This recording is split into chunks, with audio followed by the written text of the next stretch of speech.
روزے کے کچھ حقوق ہیں، اللہ کے حبیب صلی اللہ علیہ وسلم نے روزے کے حقوق بتائے، اگر ان حقوق کو سامنے رکھتے ہوئے ہم روزہ رکھیں گے تو انشاءاللہ آپ دیکھنا روزے کی برکت کتنی محسوس ہوگی خود اپنی زندگی، کیونکہ روزہ وہ ہے کہ آقا علیہ السلام ایک بار، وہ مشہور حدیث پاک ہے کہ جمعہ کا خطبہ دینے کے لیے ممبر پر تشریف لے جا رہے تھے تو حضور نے ایک کے بعد ایک 3 بار آمین فرمایا، تو صحابہ نے پوچھا کہ آپ نے آمین کیوں کہا؟ تو کہا جبریل آئے تھے اور وہ دعا کر رہے تھے تو میں نے ان کی دعا پر آمین کہا۔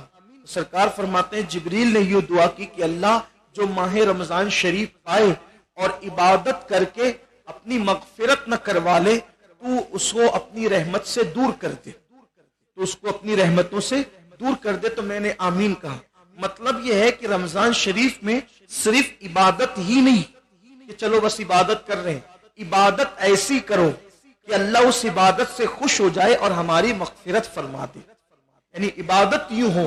تو اب روزہ ہم تو رکھ رہے ہیں، لیکن روزے کے حقوق یہ ہیں کہ روزے کی حالت میں غیبت نہ ہو، زبان کی حفاظت ہو، چگلی نہ ہو، زبان کی حفاظت ہو، کانوں سے کوئی ایسی چیز نہ سنے جس سے اسلام نے منع کیا ہو، آنکھوں سے کوئی ایسی چیز نہ دیکھیں جس سے اسلام نے منع کیا ہو، ہاتھ سے ایسا اشارہ نہ کرے جس سے اسلام نے منع کیا ہو، اپنی طاقت سے کسی کو دکھ نہ پہنچائیں، یہ اسلام نے منع کیا ہے۔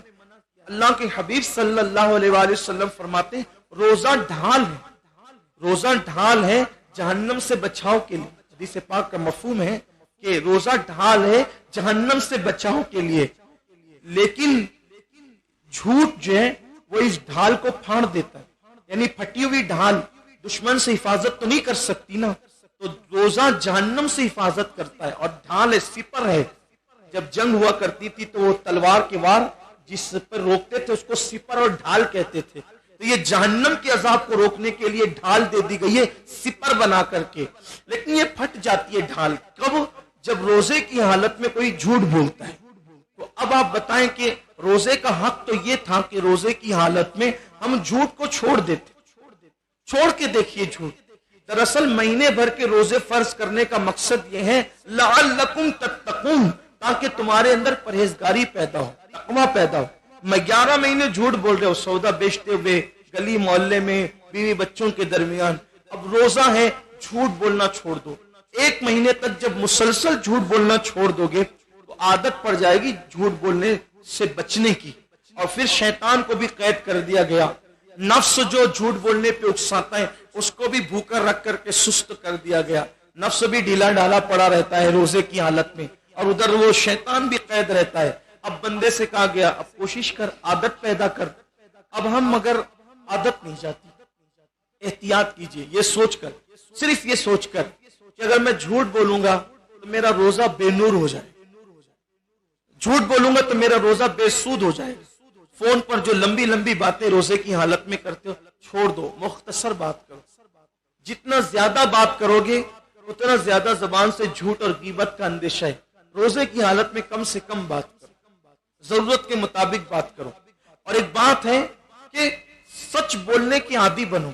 یار ہمیں رزق تو دینے والا اللہ ہے، عزت دینے والا اللہ ہے، حفاظت کرنے والا اللہ ہے، جلانے والا اللہ ہے، مارنے والا اللہ ہے۔ اگر کوئی کہہ دے کہ لیٹ کیوں آیا؟ سو رہا تھا اس لیے لیٹ ہو گیا، کون کیا بگاڑ لے گا؟ یہ کیوں کہتے ہو کہ رستے میں ٹریفک جام ہو گئی تھی؟ سو رہے تھے تو سو رہے تھے، کیا ہوگا؟ زیادہ سے زیادہ کوئی گردن مار دے گا؟ کیا کرے گا کوئی؟